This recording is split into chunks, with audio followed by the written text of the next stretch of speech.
হ্যাঁ, আমি তো তখনও স্টেশনে ছিলাম, কারণ আমি সেদিন মরে গেছিলাম।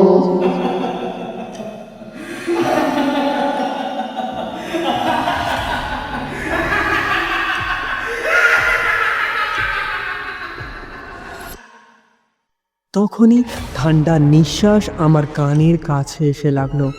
পুলিশটা ইউনিফর্ম যেন ধোঁয়ায় মিশে যেতে লাগছে।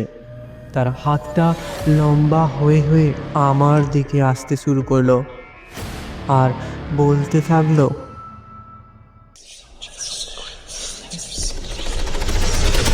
আপনারা যদি হরর সাসপেন্সে ভরা ভূতের গল্প শুনতে চান তাহলে সাবস্ক্রাইব করুন আমাদের বুড়োর আড্ডা চ্যানেলটিকে।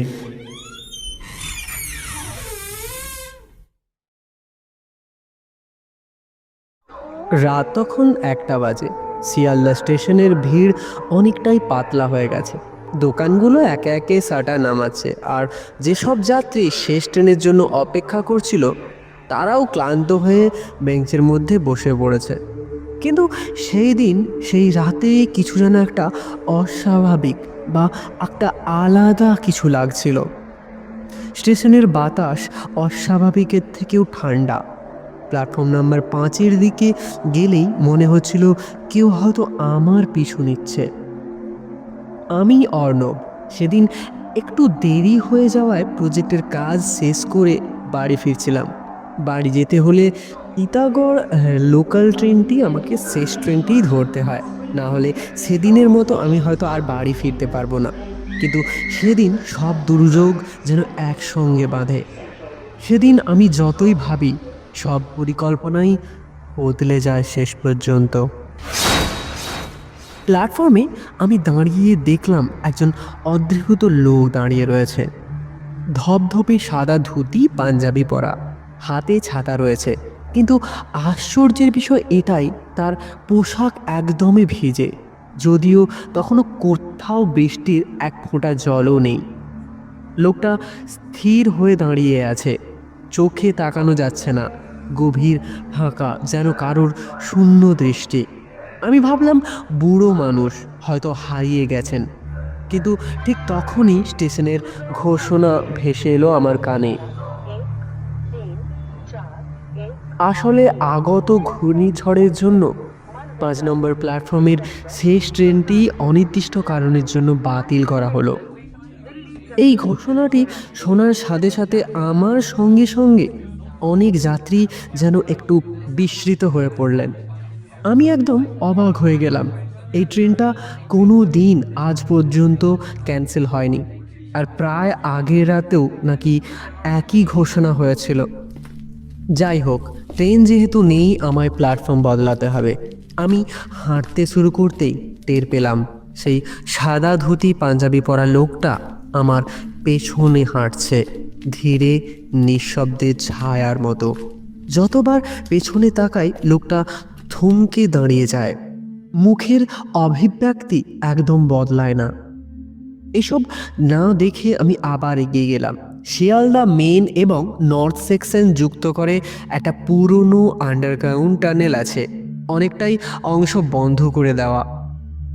আসলে অফিসিয়ালি বলা হয়েছে ওখানে মেনটেন্যান্সের কাজ চলছে, যার জন্য হয়তো বন্ধ। আমি শর্টকাট হিসাবে ওই টানেলে গিয়ে একটু দাঁড়িয়ে চারিদিক দেখতে লাগলাম, কিন্তু ভেতরটা পুরোপুরি অন্ধকার। মাঝে মাঝে হাওয়া বইলেও মনে হয় কেউ যেন ফিসফিস করে কথা বলছে। আমি টানেলের ভেতরে ঢুকতেই পিছন থেকে স্টেশনের আলোটা মিলিয়ে গেল। ভেতরটা ভিজে এবং স্যাঁতস্যাঁতে, জং ধরা রড, ভাঙা টাইলস আর আশ্চর্য ধরনের বাজে একটা গন্ধ বাতাসের মধ্যে বয়ে চলেছে। তারপর দূরের টানেলের একেবারে শেষে একটা ছায়া দাঁড়িয়ে রয়েছে, ধীরে ধীরে ওটা নড়ছে। আমি মোবাইলের টর্চ জ্বালালাম। ওটা ছিল একটা মানুষের অবয়ব, মাটি থেকে কিছুটা উঁচুতে যেন ঝুলছে। কয়েক সেকেন্ড পর বুঝলাম ওটা রেলওয়ের পুরনো সেফটি ডিপার্টমেন্টের একটা ছোট্ট ডামি। যেটা ট্রেন দুর্ঘটনা চেক করার জন্য রাখা হয়। আসলে ওই ডামিটা দেখে আমার হৃদস্পন্দন অনেকটাই বেড়ে যায়। তারপর ডামিটার গায়ে আলো পড়তে আমি যেন নিঃশ্বাস ফেরালাম, কিন্তু ঠিক তখনই টর্চটা 3বার টিম টিম করে নিভে গেল, যেন মনে হয় কিছু একটা পাশে রয়েছে। আলোটা নেভার সাথে সাথেই আমার কানের বাইরে একদম কাছ থেকে একটা কণ্ঠ যেন কথা বলে উঠল। এখনো কি আমাকে চিনতে পারোনি তুমি? তৎক্ষণাৎ আমি ঘুরে দাঁড়ালাম, কিন্তু পেছন দিকে কেউ নেই। কিন্তু সেই কথা বলার আওয়াজ টানেলের ভেতর যেন ইকো হচ্ছে। চারিদিকে এতটাই গম্ভীর অন্ধকার, কিছুই দেখা যাচ্ছে না। এদিকে আমার টর্চও বন্ধ। তারপর আবার একবার পেছনে তাকাতেই দেখলাম সেই সাদা ধুতি পাঞ্জাবি পরা লোকটা ট্রেন লাইনের একেবারে মাঝখানে দাঁড়িয়ে রয়েছে। এবার মুখ অন্যরকম, ছিঁড়ে যাওয়া ত্বক, অদ্ভুত লম্বা একটা জিভ, আর তার চোখে যেন রক্ত গড়ে পড়ছে। আমি দৌড়ে বের হয়ে সেই প্ল্যাটফর্মে উঠলাম। দেখি স্টেশনে আর কেউ নেই, শুধু দূরে একটা পুলিশ দাঁড়িয়ে রয়েছে। আমি কাঁপতে কাঁপতে সব কথা ওই পুলিশটাকে গিয়ে বলেছিলাম। লোকটা মাথা নিচু করে মনোযোগ সহকারে কথাটা শুনল, চোখ তুলে একবার আমার দিকে তাকায়নি। তারপর সে খুব ধীরে ধীরে বলল, বুঝতে পেরেছি, আপনি যার কথা বলছেন সেই লোকটাকে অনেকেই দেখেছে, কিন্তু যারা ওই টানেলের ভেতরে ঢোকে তারা কখনো আর ফিরে আসে না। আমি কথাটা শুনিয়ে পুরো হতবাক হয়ে দাঁড়িয়ে রইলাম। লোকটা তারপরে একটু থেমে তারপর আবার বলা শুরু করলো, আজ ঠিক 4 বছর আগে এই ঘটনা ঘটেছিল। এই 5 নম্বর ফ্ল্যাটে এই ভদ্রলোক ট্রেন দুর্ঘটনায় মারা গেছিল। তার লাশটা আমি প্রথমবার দেখেছিলাম। যথারীতি সেই মুহূর্তে আমার ভয় হৃদয়ের মধ্যখানে বসে রয়েছে। আমি ভয়ে কম্পিত গলায় জিজ্ঞাসা করলাম, আপনি কি তখনও ওই স্টেশনেই ছিলেন আপনি? হ্যাঁ হ্যাঁ। পুলিশটা এইবার অনেকক্ষণ পর খুব ধীর গতিতে মাথা নাড়িয়ে অস্বাভাবিকভাবে মাথাটা ওপর দিকে তুলল। আমি দেখলাম তার মুখের কোনো চোখ নেই, চোখের জায়গায় ফাঁকা গর্ত। গলা দুটো কাঁচে যেন ছিঁড়ে গেছে, আর মুখের চামড়া যেন আগুনের মধ্যে পুড়িয়ে দেওয়া হয়েছে। জীব যেন দু আধখানভাবে চিড়ে দিয়েছে। দেখে আমার ভয় যেন প্রতিটা রক্তের ধমনীতে বইছে। তখন সে ওই বিকৃত কণ্ঠে বলে উঠল, হ্যাঁ, আমি তো তখন ওই স্টেশনে ছিলাম, কারণ আমি সেদিন মরে গেছিলাম।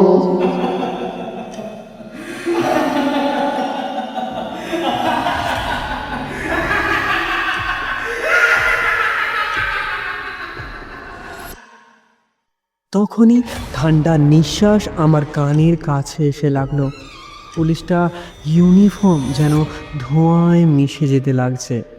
তার হাতটা লম্বা হয়ে হয়ে আমার দিকে আসতে শুরু করলো আর বলতে থাকলো,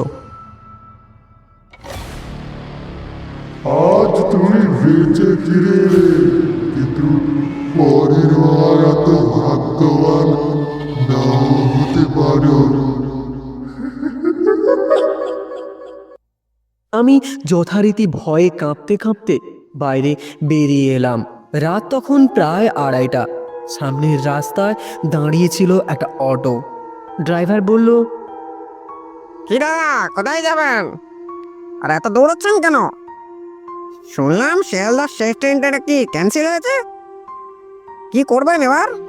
চলুন, আমি আপনাকে বাড়ি ছেড়ে দিচ্ছি, বসে পড়ুন। আর দেখে শুনে কিছুটা দিয়ে দেবেন খন। আমার মুখ তখন পুরোপুরি বন্ধ, গলা থেকে কোনো শব্দ বেরোচ্ছে না। আমি উঠে বসলাম ওই অটোতে। অটো তখন গাড়ি স্টার্ট দিল, তারপর এগোতে থাকলো প্রায় ঝড়ের গতিতে। তারপর হঠাৎ করে আমি পেছনে তাকালাম। চোখ পড়ল স্টেশনের গেটের পাশে দাঁড়িয়ে থাকা একটা সাদা পোশাক পরা লোক। একেবারে মুখে একটা ছোট্ট হাসি আর অস্বাভাবিক বিকৃত একটা মুখের চেহারা নিয়ে যেন আমায় কিছু বলতে চাইছে, যেন বলছে, শেষ ট্রেন পেলে না ঠিকই, কিন্তু আবার তো তোমাকে এখানে আসতে হবে।